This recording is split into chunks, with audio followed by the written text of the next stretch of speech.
The Viking Age. Blood, silver, and the transformation of medieval Europe. The dragon ships emerged from the morning mist like harbingers of doom, their carved prows cutting through the gray waters of the North Sea. On that fateful morning of June 8, 793, the monks of Lindisfarne could not have imagined that these strange vessels would herald the beginning of an age that would transform Europe forever.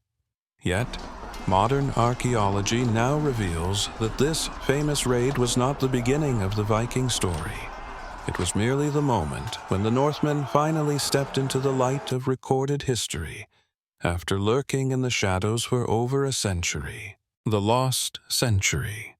Estonia's revolutionary discovery. The story of how we discovered the Vikings' hidden century begins not in a library or ancient chronicle, but on a small Estonian island in 2011.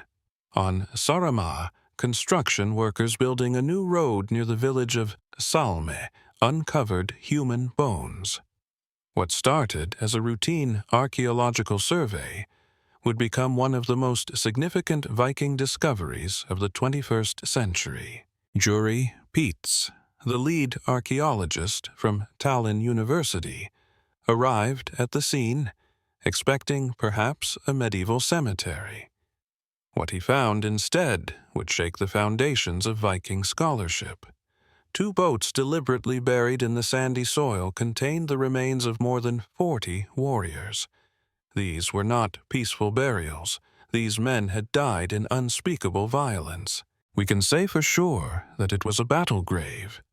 Piets explained, his voice heavy with the weight of his discovery. And that there was a sort of big battle. 40 bodies in 2 ships, that says it all. The battle had to be hard. We can see vicious wounds on the skeletons. Some, for example, have hacked hands and broken skulls. So it was hard, and they had to bury those victims fast. The forensic analysis conducted by researcher Riley Almy painted a picture of brutality that transcended the centuries. She carefully examined each skeleton, reconstructing the final moments of these ancient warriors. One particular skeleton told an especially gruesome tale. The upper arm had been cut into 4 pieces with more than 4 cuts visible in the bone itself. The hand position, or upper arm position, could have been something like this. Alma demonstrated, holding her arm in an awkward angle. Because some of the strokes are in the same direction, in the same angle, and then the position has changed. She paused, considering the implications. I think that during battle he fell down. He was attacked from behind, and maybe he fell down. He was fighting probably because the cuts are in his right upper arm. But in my opinion, this upper arm, the hand, was somehow fixed, because you cannot make the strokes like this, that they are in the same angle, more or less. The evidence suggested the warrior had been pinned down perhaps by other combatants, while an enemy methodically hacked at his arm. But the violence didn't end there. Alme found evidence of a strike to the foot bone, indicating the man was likely lying on the ground when that blow was delivered. The final insult was decapitation. Clear-cut marks on the second cervical vertebra showed where a blade had severed his spine. But it was the dating of these remains that truly revolutionized Viking studies. Using advanced radiocarbon dating and analysis of the artifacts, swords, spearheads, gaming pieces, and personal ornaments, the team reached a startling conclusion. These men had died around 750 AD, perhaps even earlier. The weapons, the ship construction techniques, the burial customs all pointed to a Scandinavian origin. These were Vikings sailing and raiding at least a century before the first Viking raid on Lindisfarne. The eastern frontier rivers, of silver and blood. While the Saaremaa discovery proved Vikings had been active far earlier than previously thought, it also highlighted another overlooked aspect of Viking expansion: their early dominance of Eastern European trade routes. Archaeological evidence from Russia confirms that Vikings had been operating along the great rivers of Eastern Europe since at least the mid-8th century contemporary, with or even predating their first appearances in the West. Adrian Selin, a researcher in early Russian history at St. Petersburg University, explains the economic forces that drew the Northmen eastward. No one knew exactly what was in ancient Russia, but everyone knew that somewhere around the Caspian Sea they were minting silver coins, and that they could be exported to the rest of Europe in unimaginable quantities. It was this area between the Baltic and the Caspian Seas along the Volga River that was the first to be colonized by Scandinavians. At Staraya Ladoga, situated strategically on the shores of the Volkhov River, archaeologists have uncovered layer upon layer of Scandinavian artifacts. Tree ring, dating of wooden objects, including sticks carved with runic inscriptions, proves that Scandinavian traders and warriors had established themselves here long before any Western chronicle recorded Viking activity. The site served as a crucial way station on the route from the Baltic to the Black and Caspian Seas. With regards to Staraya Ladoga, we can see that Scandinavian artifacts dating back to before the Viking Age have been found in the oldest of all the sites in the area, notes one researcher. These weren't mere trading posts. They were the foundations of what would become a vast commercial and military network stretching across Eastern Europe.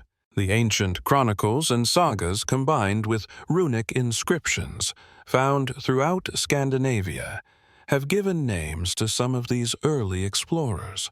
One such figure was Othere, a Norwegian seafarer who provided King Alfred of England with detailed accounts of Viking trade routes. He described journeys to the far north of Norway, rounding the North Cape into the Arctic Sea, in search of walrus tusks and sealskins. He spoke of the market town of Kaupang in Norway and the intricate web of trade routes that crisscrossed the Baltic Sea. Another explorer, Wulfstan of Hedeby, reported on the great trading centers where Vikings exchanged their goods for untold wealth. His travels took him to Trousseau, a semi-legendary trading post whose location remained a mystery for centuries, until Marek Jagodzinski found it 2 decades ago by accident, while riding his bicycle home from work. Trousseau was set up by the Scandinavian newcomers on the frontier with Baltic peoples and Slavs, Jagodzinski explains. The objects which we found in Trousseau are mainly Scandinavian, but we have ceramics. Clay pots from Western Slavs, and also pots made by Baltic people. Prussian people. The finds at Trousseau painted a picture of early globalization. Alongside everyday items, Jagodzinski discovered an enormous quantity of swords and weapons, indicating that Trousseau served not just as a trading hub, but as a military staging point for expeditions deeper into Eastern Europe. Local craftsmen worked amber into jewelry, forged swords made combs, and produced the standardized weights that facilitated trade across the Viking world. In my opinion, we see a sort of globalization, Jagodzinski observes.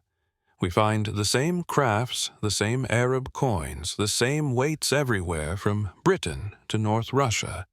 So, there was some kind of unification, and this unification was fostered by trade and craft.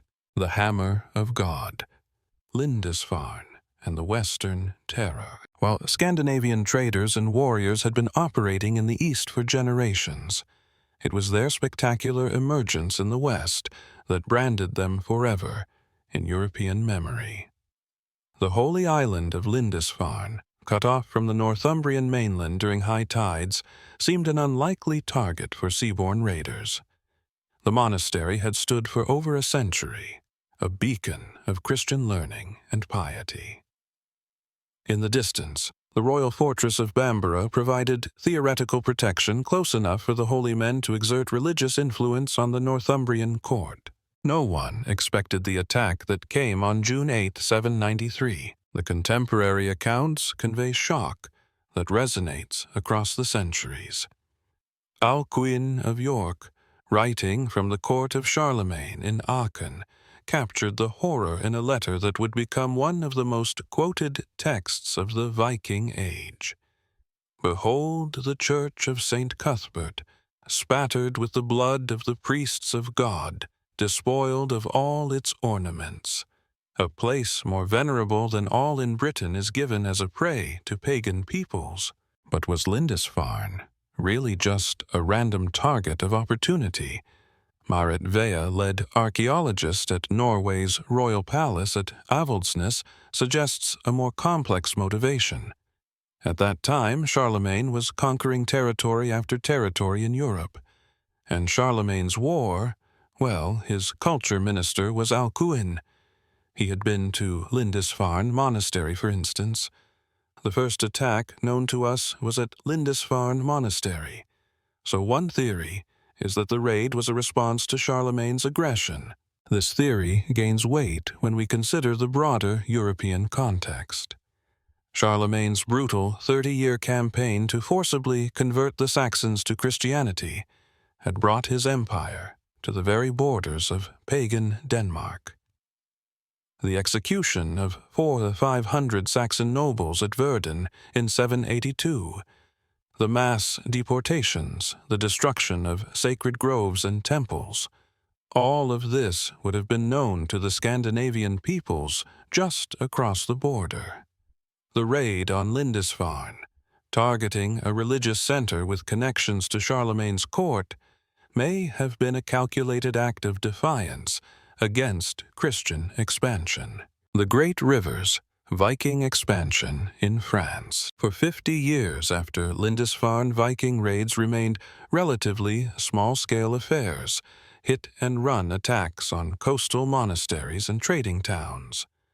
But the death of Charlemagne in 814 and the subsequent fragmentation of his empire created opportunities the Northmen were quick to exploit. When Charlemagne's grandsons began their civil war in 840, setting 3 Frankish armies against each other, the Vikings saw their chance. The Seine River, flowing from the heart of France to the English Channel, became a highway for Viking fleets.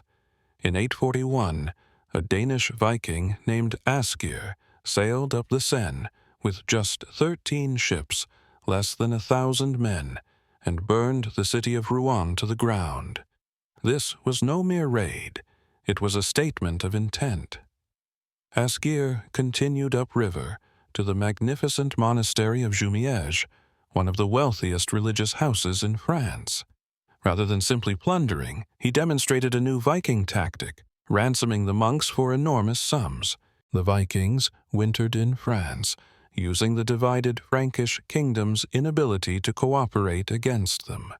They ravaged the countryside, systematically learning the landscape, identifying weaknesses, planning future campaigns. The next year brought even bolder attacks, and in 845 the unthinkable happened. A Viking fleet under the command of a legendary figure named Ragnar sailed up the Seine to Paris itself. The siege of Paris in 845 marked a turning point. The Vikings had moved from opportunistic raiding to strategic warfare. They understood that the Frankish kingdom's locked-in civil war could not mount an effective defense. More importantly, they learned that the Franks would pay enormous sums later known as Danegeld to make them go away. It was cheaper for the Frankish kings to pay off the Vikings than to fight them, especially when those same Vikings could be hired to fight against rival Frankish factions. For the next 30 years, Viking armies operated almost at will in France. They avoided pitched battles when possible, using their mobility and naval superiority to strike where the Franks were weakest. When confronted by superior forces, they negotiated. When offered payment, they took it. When given land, they settled. The Vikings were given territory in the northern Netherlands and in the Rhine estuary in exchange for military service, establishing beachheads for future expansion. We can't ignore the shock and the violence, one historian notes, but nor can we see the relations between the Scandinavians and the Franks and other peoples as only this. There were also other types of relationships, including trade relations, as well as other relations such as discussions, negotiations, exchanges. The Great Heathen Army. England's darkest hour. When Viking forces found increasing resistance in France, they turned their attention back to England, which remained a patchwork of weak, mutually hostile kingdoms. Northumbria, stretching from the Scottish border to the Humber River, was divided into two sub-kingdoms, constantly at war with each other. Mercia occupied the English Midlands, while East Anglia and Wessex controlled the east and southwest respectively. Divided and hostile to each other, they presented an irresistible target. In 865, everything changed. Four legendary Viking leaders Ivar called the Boneless. In some sources, Halfdan Ubba and Guthrum landed in East Anglia with a force unlike anything England had seen before.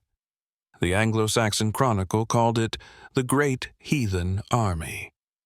And unlike previous Viking raiders, they came not just to plunder, but to conquer. The army's strategy was brilliant in its simplicity. They demanded horses from the East Anglians, transforming themselves from a seaborne force into a highly mobile land army. They could strike anywhere faster than the English feared militia could mobilize. Their first major target was York, the great northern city that had been capital of Roman Britain. The Vikings struck on November 1st, 866, All Saints' Day.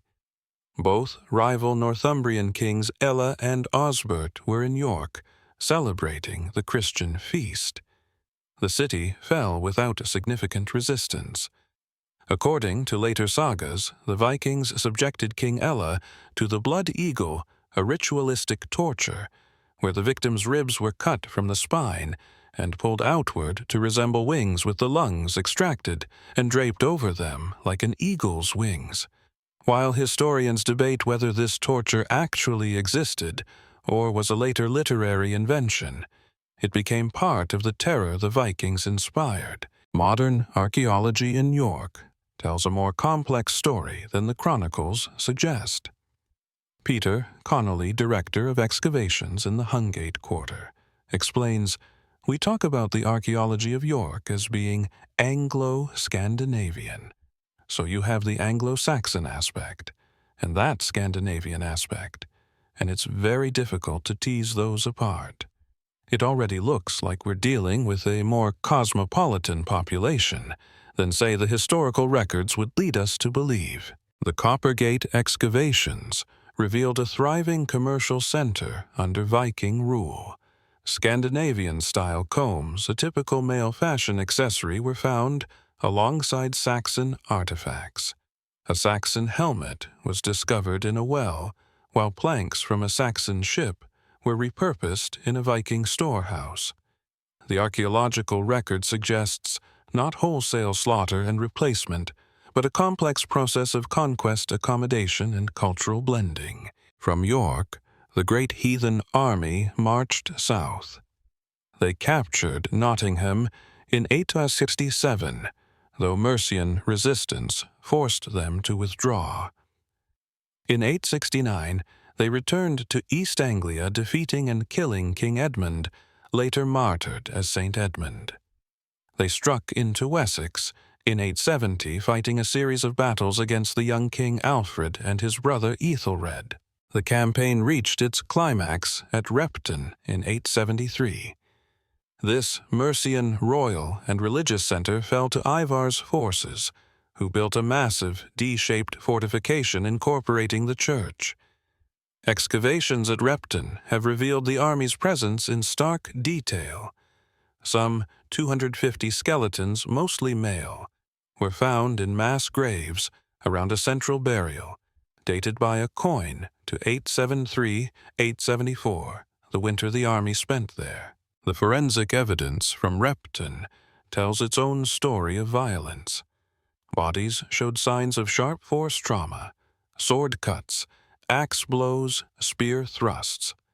But perhaps most revealing was the discovery of what may have been the army's cemetery at nearby Heath Wood, where hundreds of cremation mounds suggest the Vikings maintained their pagan burial customs even while occupying a Christian religious center. The northern expansion power and politics in Scandinavia. To understand why the Viking raids intensified in the late 9th century, we must look to political developments in Scandinavia itself. The traditional image of Viking society, independent farmers and warriors sailing out on summer raids, was giving way to centralized kingdoms and ambitious monarchs. In Norway, the transformation was particularly dramatic. For centuries, each fjord and valley had been ruled by its own petty king or jarl. But around 870, a young ruler named Harald, later known as Harald Fairhair, began a systematic campaign to unite Norway under his rule. From his power base at Avaldsnes, controlling the crucial maritime route along Norway's coast, Harald leveraged his economic might to subdue rival rulers. What is certain is that all of Harald Fairhair's royal estates were located in Rogaland and Hordaland, explains an archaeologist studying the period. And even though all other places were ruled on Harald Fairhair's behalf, he himself only had full control in these two counties. Harald's consolidation of power had profound consequences for Viking expansion. Norwegian nobles who refused to submit faced a stark, choice bow to Harald's authority and pay tribute or seek their fortunes elsewhere. Many chose exile, taking their ships, their warriors, and their ambitions overseas. The hundreds of Norwegian fjords provided perfect hiding places for these rebels who found raiding the rich coastlines of England and Francia more appealing than serving an upstart king. This political exodus helps explain the timing and intensity of Viking attacks in the late 9th century. It wasn't just opportunistic piracy. It was organized resistance by dispossessed nobles with the resources, knowledge, and motivation to mount substantial overseas campaigns. Some sailed to Iceland, discovering an empty land perfect for settlement. Others joined existing Viking armies in England and Ireland, swelling their ranks with experienced warriors. The pattern repeated itself across Scandinavia. In Denmark, successive kings attempted to control the lucrative trade routes through the Baltic, leading to conflicts that sent losing factions abroad. Danish Vikings served as mercenaries for warring Frankish kings occupied Frisia, and established bases from which to raid deeper into continental Europe. They brought home not just plunder, but political ideas, learning the art of kingship from the very empires they attacked. The Eastern Empire. From raids to Rus. While Norwegian and Danish Vikings terrorized Western Europe, Swedish Vikings were building something even more ambitious in the east. The great rivers of Eastern Europe, the Dnieper, the Volga, the Don, became highways for Swedish expeditions that combined trading, raiding, and state-building in equal measure. According to the Russian Primary Chronicle, in 862, the Slavic and Finnic tribes of northwestern Russia, tired of internecine warfare, invited a Scandinavian warrior named Rurik and his brothers to rule over them. "Our land is great and rich, but there is no order in it. come to rule and reign over us. Whether this invitation was genuine or a later justification for conquest, Rurik established himself at Novgorod, creating the foundation of what would become the Russian state. Archaeological evidence from Novgorod and surrounding areas confirms a substantial Scandinavian presence. The Viking artifacts that have been found in the Novgorod area are connected both to trade and warfare, researchers note. We find not only weapons but also scales and silver in the Scandinavian graves, which suggests that the dead person was a trader. Rurik's successor, Oleg, demonstrated even greater ambitions. Moving his capital south to Kiev around 882, he controlled the crucial route from the Varangians to the Greeks, the river highway connecting the Baltic to the Black Sea. From Kiev, Swedish Vikings could threaten the greatest city in the Christian world, Constantinople. In 907, Oleg appeared before Constantinople's mighty walls, with a fleet said to number 2,000 ships. The Byzantine chroniclers, prone to exaggeration, claimed he mounted his ships on wheels and sailed them over land to bypass the city's naval defenses.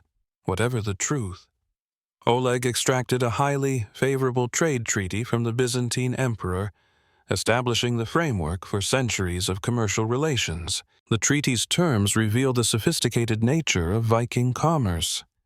Swedish merchants received preferential treatment in Constantinople's markets, free baths and provisions for their return journey.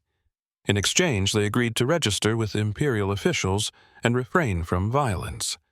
Most remarkably, the Byzantine emperor began recruiting these fierce warriors into his personal guard, the legendary Varangian Guard, that would serve Byzantine emperors for centuries.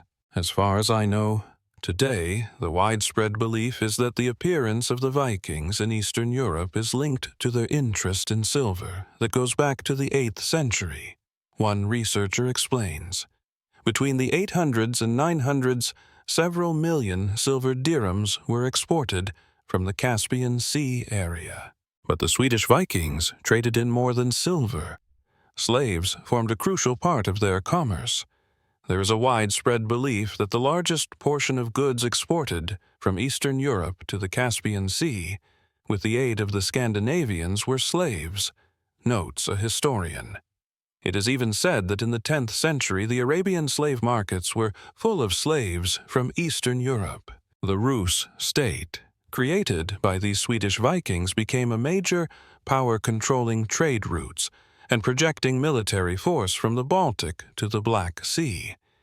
The archaeological record shows a gradual process of cultural fusion, as Scandinavian rulers adopted Slavic customs while maintaining their warrior traditions. By the time Vladimir the Great converted to Christianity in 988, the Rus had evolved from Viking raiders into the rulers of a sophisticated medieval state. The North Atlantic Saga, Iceland and beyond. Not all Viking expansion was driven by violence and plunder. The settlement of the North Atlantic represents one of humanity's great maritime achievements, accomplished in open boats, using primitive navigation techniques across some of the world's most dangerous waters. Iceland's discovery may have been accidental. Irish monks had already established hermitages there, but its colonization was deliberate and organized. The Landnámabók, Book of Settlements, records that the first permanent settler was Ingólfur Arnarsson, who arrived around 874.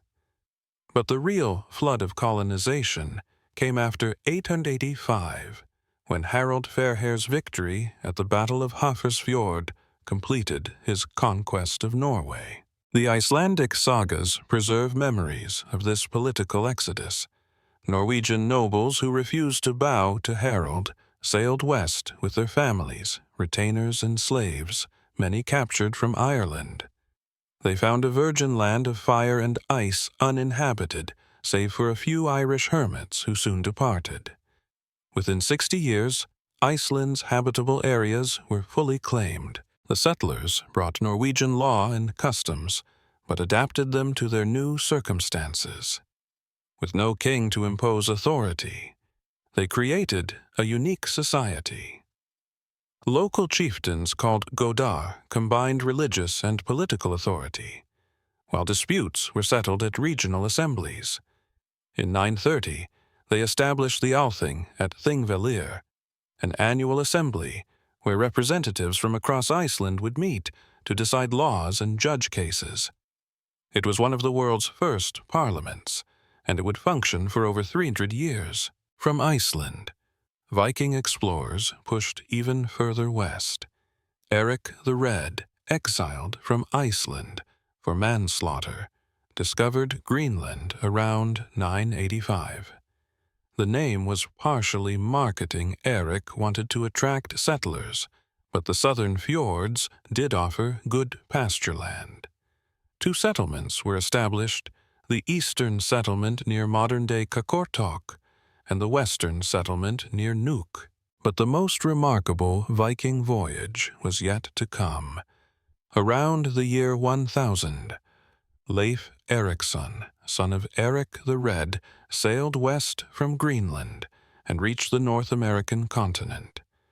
The sagas describe 3 lands: Helluland, probably Baffin Island; Markland, likely Labrador; and Vinland, possibly Newfoundland. At L'Anse aux Meadows in Newfoundland, archaeologists have excavated the remains of a Norse settlement, the only confirmed pre-Columbian European site in the Americas. The sagas tell of encounters with indigenous peoples, the Vikings, called Skraelings, probably ancestors of the Inuit or Beothuk. Initial trading relationships soured into violence, and after a few years the Vikings abandoned their American settlements. The distances were too great, the rewards too meager, and the resistance too fierce to maintain a permanent presence. The sagas tell us about the Viking trips to America, notes one scholar. They are covered by the saga literature. We have to assume that there were many more voyages than described in the sagas. We have also found traces of Viking settlements in America, and there are also American Indian stories about these blue-eyed people that they met. The transformation of England. Back in England, the great heathen army had transformed from a raiding force into an army of occupation and settlement. After Ivar's death at Repton in 873, the army split. Halfdan led part of it north to consolidate control over Northumbria, while Guthrum took the remainder south to continue attacking Wessex, the last independent English kingdom. Alfred of Wessex, later known as Alfred the Great, faced the greatest crisis of his reign. In January 878, Guthrum launched a surprise winter attack, driving Alfred into hiding in the Somerset marshes. For months, the King of Wessex was reduced to guerrilla warfare from the swamps of Athelney. But Alfred rallied his forces, and at the Battle of Edington in May 878, he inflicted a crushing defeat on Guthrum's army. The resulting Treaty of Wedmore was a masterpiece of pragmatic diplomacy. Guthrum agreed to convert to Christianity, with Alfred standing as his godfather. More importantly, the treaty recognized Viking control over much of eastern and northern England, an area that came to be known as the Danelaw. In return, Guthrum agreed to respect Wessex's independence and cease raiding. The Danelaw stretched from the Thames estuary to the Tees, encompassing most of eastern England. Within this region, Scandinavian law and customs prevailed. Place names ending in by village, Thorpe Hamlet, and Thwaite Clearing still mark the Scandinavian settlement pattern. Major towns like York Lincoln, Nottingham Leicester, and Derby became centers of Scandinavian culture and commerce. But the archaeological evidence suggests a more complex picture than simple conquest and replacement. In York's Hungate area, Peter Connolly observes, If we think about Eric Bloodaxe, he is deposed of the area in 954 AD, and it's around about 960 into the 970s that we see a whole new suite of development in Hungate. The area is in Jorvik now.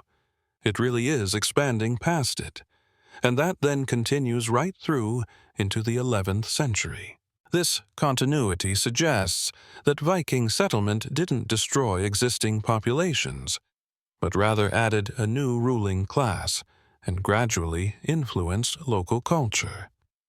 DNA studies of modern British populations show Scandinavian ancestry is significant, but not overwhelming, in former Danelaw areas supporting a model of elite dominance rather than mass migration. Alfred's military reforms ensured Wessex could resist future Viking attacks.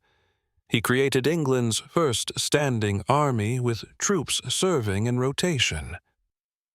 He built a network of fortified towns called bourse, spaced so that no one in Wessex was more than 20 miles from a refuge. He even built a navy to challenge Viking dominance at sea. The many sort of glances across to Anglo-Saxon England is because of its well-advanced taxation system, one historian notes. There are ways of levering people out of the land, and that obviously comes with the fact that you get this trickle-down effect from the central power, call it king, to the way that land is given out. That benefaction buys loyalty. Scotland, the crucible of cultures. Scotland, in the Viking Age, was a complex patchwork of peoples and kingdoms. The Picts dominated the east and north. The Scots, originally from Ireland, controlled Argyll in the west.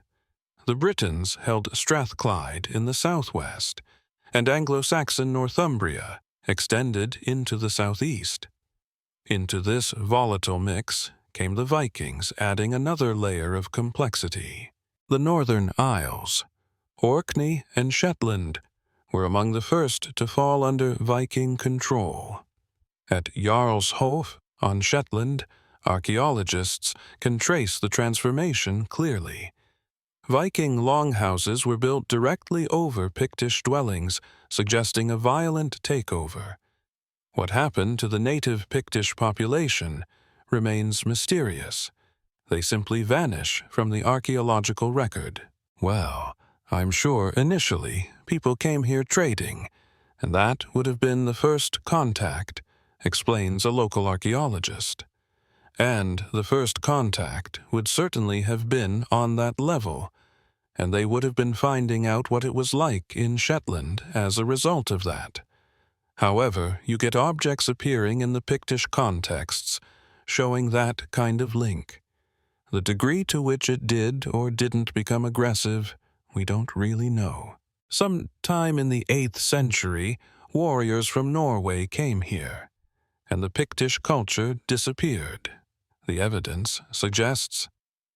The term Viking, the archaeologist notes, really only applies to the very first settlers who came, who were in that initial exploratory, possibly raiding phase, which maybe, in Shetland, perhaps only lasted as much as a generation. The Vikings used the Northern Isles as stepping stones for raids on mainland Scotland and Ireland. In 839, a massive Viking force inflicted a catastrophic defeat on the Picts, killing much of their royal family. This battle, fought somewhere in central Scotland, effectively destroyed Pictish power and allowed Kenneth MacAlpin to unite the Picts and Scots into the Kingdom of Alba, the precursor to modern Scotland. But Viking impact on Scotland wasn't purely destructive. In 870, Ivar the Boneless and Olaf the White of Dublin combined forces to attack Dumbarton, rock capital of the British Kingdom of Strathclyde. After a 4-month siege, the fortress fell. The Vikings enslaved much of the population and shipped them to Ireland's slave markets. Yet within a generation, a new kingdom of Strathclyde emerged, culturally hybrid and politically aligned with the Viking kingdom of York. The Govan stones, magnificent sculptured monuments from this period, show this cultural fusion. Christian crosses incorporate Norse artistic motifs. Hogback tombstones, a distinctively Anglo-Scandinavian form, appear alongside Celtic high crosses. The warrior aristocracy of Strathclyde adopted Viking military techniques while maintaining British and Christian traditions. On Scotland's east coast, Viking raids continued throughout the 10th century. In 903, Vikings attacked Dunkeld, the religious center of Scotland. The annals of Ulster record grimly, Dunkeld was destroyed by the Norsemen. Yet Scotland, perhaps because of its poverty compared to England and Ireland, never attracted the massive Viking armies that transformed other regions. Individual warbands might raid and occasionally settle, but Scotland remained predominantly under native control. The Second Viking Age. Politics and plunder. The early 10th century saw a lull in major Viking attacks on England. The Danelaw settlers were becoming farmers and townsmen more interested in trade than warfare. In Scandinavia, the first generation of unified kingdoms was struggling with succession crises and internal conflicts. But this peace was deceptive. Political developments in Scandinavia and England would soon trigger a second, even more devastating wave of Viking attacks. In Norway, the death of Harald Fairhair, around 932, triggered decades of civil war among his many sons. Eric Bloodaxe. Harold's favorite ruled with such brutality that his own brothers united against him. Defeated, Eric fled to Viking York, where the Northumbrians chafing under West Saxon rule welcomed him as king. His violent death in 954 at Stainmore marked the end of independent Viking kingdoms in England temporarily. Meanwhile, Denmark was coalescing under the Jelling dynasty. King Gorm the Old and his son Harold Bluetooth built a centralized kingdom with the resources to launch massive military expeditions. Harold's conversion to Christianity around 965 gave him diplomatic leverage with European powers while maintaining the military traditions that made Viking armies formidable. The catalyst for renewed Viking attacks came from an unexpected source: England's growing prosperity. The economic recovery under Alfred's successors had made England wealthy. The reformed coinage, efficient taxation, and expanding towns created tempting targets. Moreover, political instability returned to England when Ethelred II, known as the Unready, meaning ill-advised, became king in 978 at age 10. The St. Brice's Day massacre of November 13, 1002, marked a turning point in Anglo-Viking relations.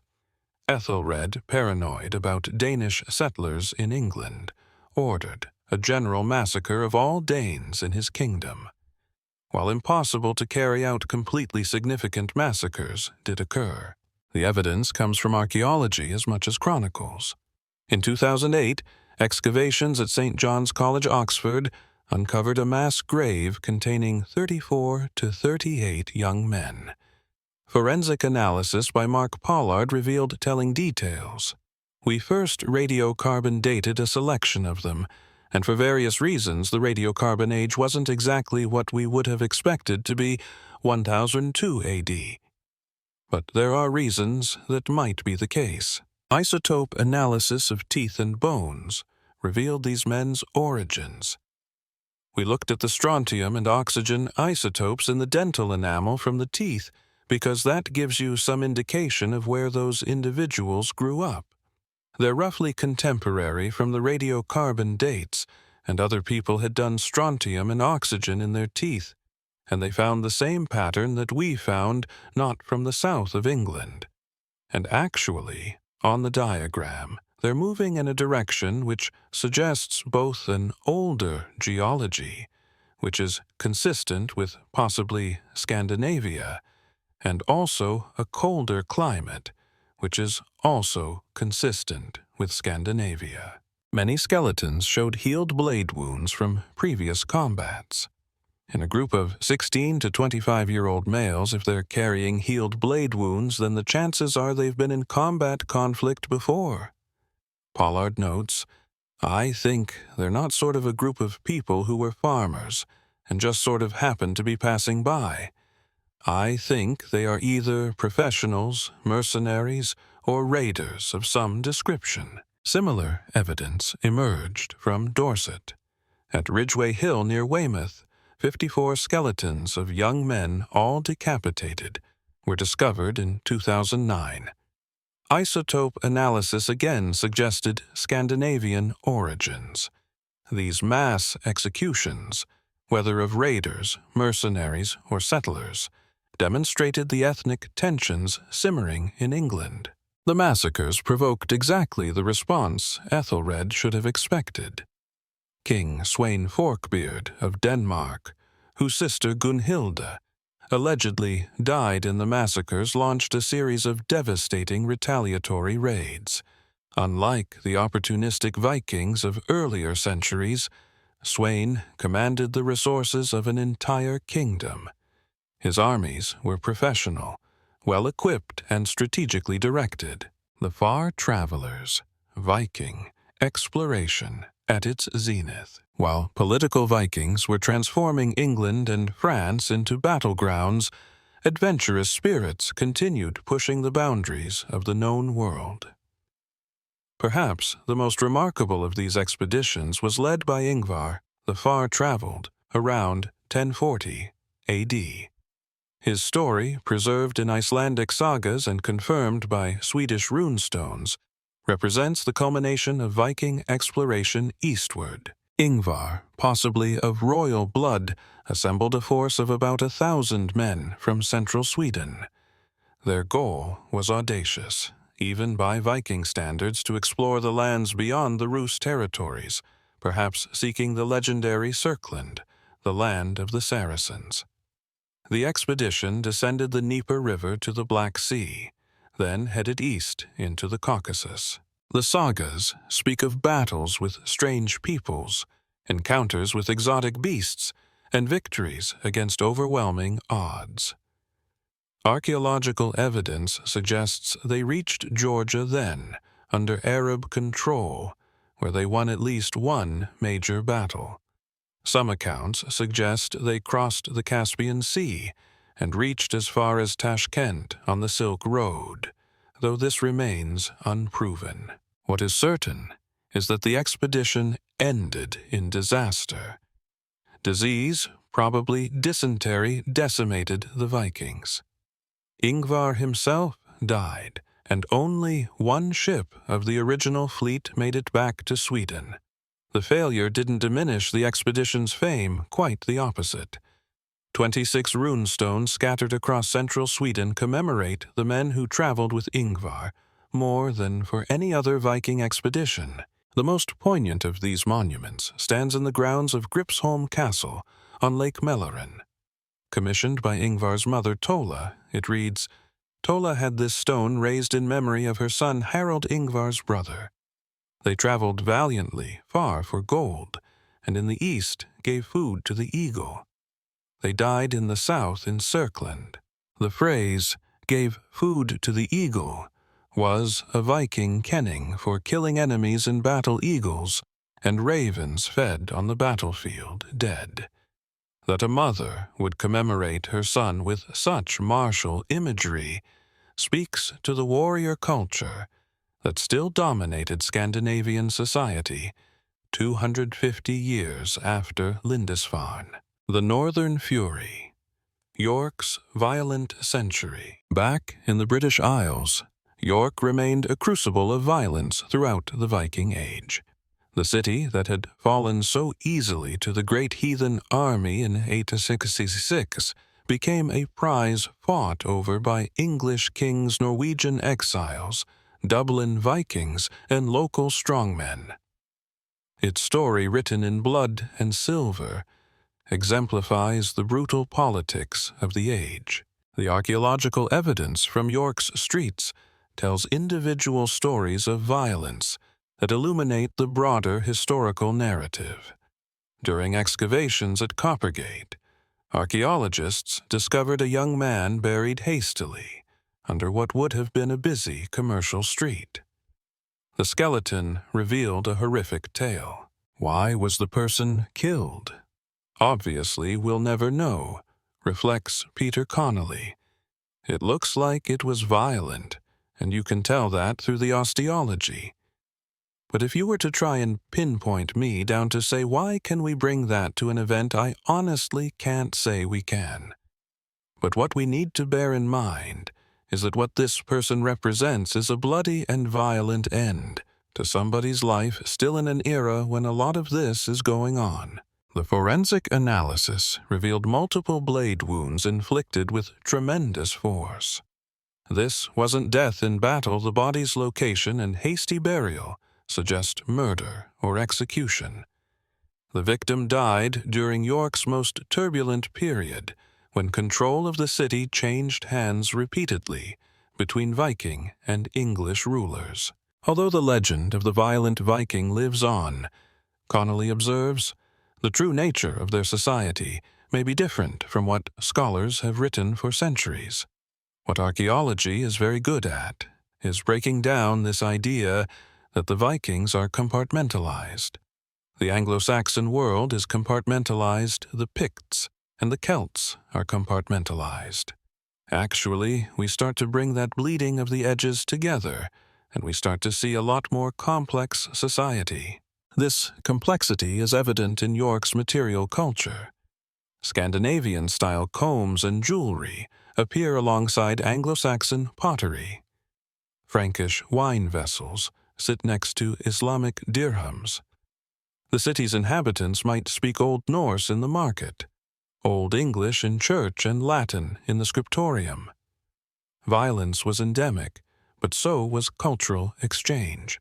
We see goods from Britain going abroad, and it just brings together, I think we make it a rich tapestry, Connolly concludes.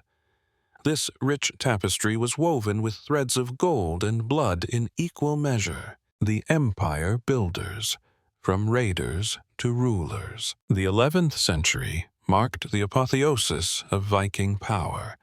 No longer content with hit-and-run raids or isolated settlements, Scandinavian kings now commanded the resources to conquer entire kingdoms. The transformation from pirate to prince was complete. Sweyn Forkbeard's campaigns against England escalated from punitive raids to systematic conquest. Between 1003 and 1012, Danish armies ravaged England repeatedly, extracting ever larger Danegeld payments. The St. Brice's Day massacre had given Sweyn a casus belli, but his real motivation was England's wealth and weakness. The English response was catastrophically inadequate. Ethelred's policy of paying Danegeld only encouraged further attacks. Between 991 and 1018, England paid out over 200,000 pounds of silver, an astronomical sum that drained the treasury while enriching Scandinavian kings. The runestones of Sweden frequently commemorate men who took Danegeld in England, showing how widespread participation in these lucrative campaigns was. In 1013, Sweyn moved beyond raiding to conquest. Landing in the Humber with a massive fleet, he quickly secured the submission of Northumbria and the Danelaw, where memories of independence remained strong. Moving south, he forced town after town to surrender. By Christmas, Athelred had fled to Normandy, and Sweyn was acknowledged as King of England. Sweyn's sudden death in February 1014 temporarily reversed Danish fortunes, but his son, Knut, would complete the conquest. After a brutal campaign that showcased the military superiority of professional Danish armies over English levies, Knut became King of England in 1016. By 1028, he had also secured the crowns of Denmark and Norway, creating a North Sea empire unprecedented in scope. Knut's reign, 1016 to 1035, represented the Viking Age's culmination and transformation. The former raider ruled as a Christian king, patronizing the English church, issuing law codes and maintaining peace. He appointed both Danes and Englishmen to high office, created an effective administration, and turned England into the wealthy heartland of his empire. The Viking had become more English than many English kings. The professional warriors, the Varangian Guard. While Scandinavian kings were building territorial empires, individual Viking warriors found another path to glory and gold service as mercenaries in the Byzantine Empire. The Varangian Guard, the emperor's elite bodyguard, became legendary across Europe for their loyalty, ferocity, and wealth. The Guard's origins lay in the 988 agreement between Byzantine Emperor Basil II and Vladimir I of Kiev. Vladimir sent 6,000 warriors to help Basil defeat a rebellion, and these Rus Vikings proved so effective that subsequent emperors maintained and expanded the unit. By the 11th century, the Varangian Guard had become a destination for ambitious Scandinavian warriors seeking fame and fortune. The Guard's most famous member was Harald Hardrada, later King of Norway.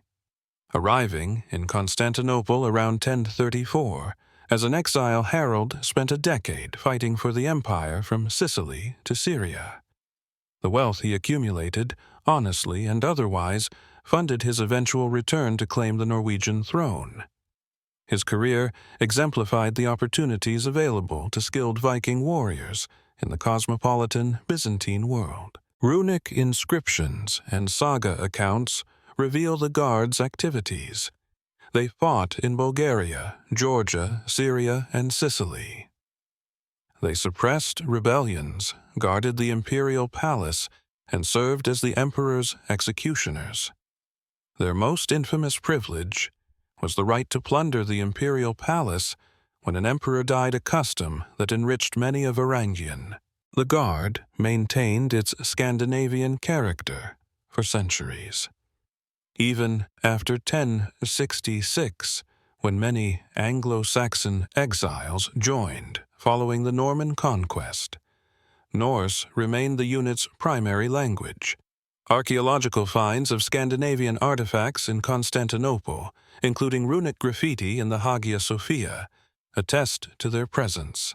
The last great raids, twilight of an age. Even as Vikings were becoming kings and emperors, the traditional raiding culture persisted in Scandinavia's peripheries. The middle decades of the 11th century saw some of the most ambitious Viking expeditions, even as the age itself was drawing to a close. Magnus Barefoot of Norway, 1093, Oevenro III, led old-style Viking raids around the Irish Sea, briefly recreating the maritime empire of the 9th century sea kings. Swedish Vikings continued pushing eastward, with expeditions recorded deep into Russia and perhaps beyond. But these were increasingly anachronistic endeavors in a changing world. The transformation of Scandinavia itself spelled the end of the Viking Age. Christianity, royal authority, and European political norms gradually eliminated the conditions that had spawned Viking expansion. Centralized kingdoms could no longer tolerate the independent warlords who had led Viking raids. The Church condemned piracy and slave trading. European states had developed effective defenses against seaborne raiders. The traditional end date for the Viking Age, 1066, is symbolically appropriate if historically arbitrary. That year saw the death of Harald Hardrada at Stamford Bridge, the last great Viking bid for the English throne. 3 weeks later, William of Normandy, descendant of Viking settlers in France, conquered England at Hastings. The Norman conquest represented the Viking legacy, transformed former raiders who had adopted French language and culture while retaining their martial prowess. The archaeological revolution. New perspectives on old Vikings. Modern archaeology has revolutionized our understanding of the Viking Age, revealing complexities that contemporary chronicles written by the Vikings' victims could never capture. Scientific techniques, radiocarbon dating, isotope analysis, DNA studies have opened new windows into the Viking world. The Salma ship burials that began this narrative exemplify archaeology's power to revise history. By proving Viking activity a century before the official start date, they force us to reconsider the entire chronology of Viking expansion. Similar discoveries across Europe continue to emerge, each adding nuance to our understanding. DNA analysis has revealed the genetic legacy of Viking expansion. In Iceland, studies show that while most male settlers were indeed Scandinavian, the majority of female settlers were Celtic, evidence of slave raiding in Ireland and Scotland. In England, genetic signatures of Scandinavian ancestry remain strongest, in the former Danelaw confirming the chronicle's accounts of substantial settlement. Isotope analysis, as seen with the Oxford and Dorset massacre victims, can now identify where individuals grew up based on chemical signatures in their bones and teeth. This technique has confirmed the Scandinavian origin of many buried warriors, while also revealing the cosmopolitan nature of Viking Age society. People moved vast distances, whether voluntarily or as slaves. Perhaps most importantly, archaeology has revealed the Vikings as more than mere raiders. Excavations of trading centers like Birka Hedeby in Dublin show sophisticated commercial operations. Analysis of Hacksilver hoards reveals complex monetary systems. Studies of Viking Age crafts, from shipbuilding to poetry, demonstrate high artistic achievement. The most persistent myth about the Vikings is that they were thieves, they were pirates, they were great warriors, they always won all the battles, they were brave, they didn't fear death, and so on, reflects one archaeologist. But the truth is that they weren't better or worse than others at that time. They did live in a violent time. Legacy of the Northmen. The world the Vikings made. The Viking Age ended not with a climactic battle, but with gradual transformation. The raiders became rulers, the pagans became Christians, the outsiders became insiders. Yet their impact on European and world history was profound and lasting. Politically, the Vikings created or influenced many of medieval Europe's most important states. The Russian state traces its origins to Rurik and the Rus. Normandy, founded by Viking Rollo, produced the conquerors of England and Sicily. The English state, forged in response to Viking invasions, developed administrative and military innovations that would influence European governance. Even France's Capetian dynasty owed its rise partly to resistance against Viking attacks. Economically, the Vikings revolutionized medieval trade. They connected previously isolated regions, creating trade routes from Greenland to Constantinople. They pioneered credit instruments and standardized weights. They established market towns that became major cities. The flow of Islamic silver through Viking hands helped monetize the European economy. Culturally, the Viking diaspora created the first global medieval culture. Old Norse loanwords entered languages from English to Russian. Scandinavian artistic styles influenced European decorative arts. The sagas, finally written down in medieval Iceland, preserved not just Viking history, but a unique literary tradition that still captivates readers. Technologically, Viking shipbuilding represented the pinnacle of medieval maritime engineering.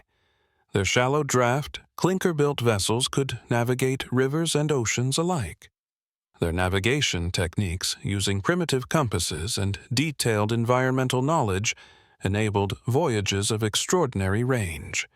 These innovations influenced shipbuilding across Europe. The Vikings also left a genetic legacy.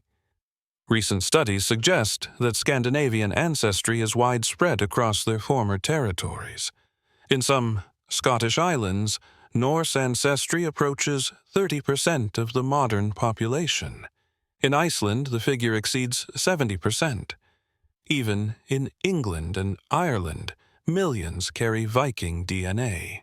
Conclusion: the pirates who changed the world. The Vikings emerged from Scandinavian fjords to terrorize trade with and ultimately transform the medieval world. For 3 centuries, their longships were the scourge of coasts from Ireland to the Caspian. Their swords carved out kingdoms from York to Kiev. Their merchants connected diverse cultures through webs of commerce. Their explorers reached continents unknown to other Europeans. Modern archaeology, exemplified by discoveries like the Salme ship burials, continues to reveal new chapters in the Viking story.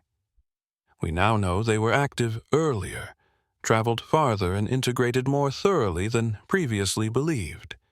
Each excavation adds nuance to our understanding of these complex people who were simultaneously pirates and poets, raiders and traders, destroyers and creators. The monk, Alcuin, writing after Lindisfarne, asked rhetorically, "What should be expected for other places when the divine judgment has not spared this holy place?" He could never have imagined that these pagan raiders would within centuries become Christian kings, that their descendants would rule from Palermo to Dublin, or that their legacy would endure for over a millennium. The Vikings came out of nowhere, or so it seemed to their victims. In reality, they emerged from a complex Scandinavian society undergoing rapid change, pushed by politics and pulled by opportunity. They found a Europe divided and vulnerable, its wealth concentrated in undefended monasteries and towns. They struck with unprecedented mobility and ferocity, but also with careful planning and strategic intelligence. In the end, the Vikings' greatest achievement may have been their adaptability. Raiders became traders, pirates became princes, pagans became Christians. They absorbed influences from every culture they encountered while maintaining their own distinctive identity. They built no lasting empire, but influenced every empire of their time. The Viking Age was indeed a violent time, as the bones from Salm to Oxford mutely testify.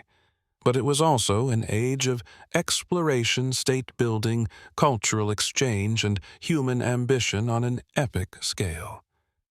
The Northmen, who terrorized Europe, also connected it, creating networks of trade and communication that laid foundations for the modern world.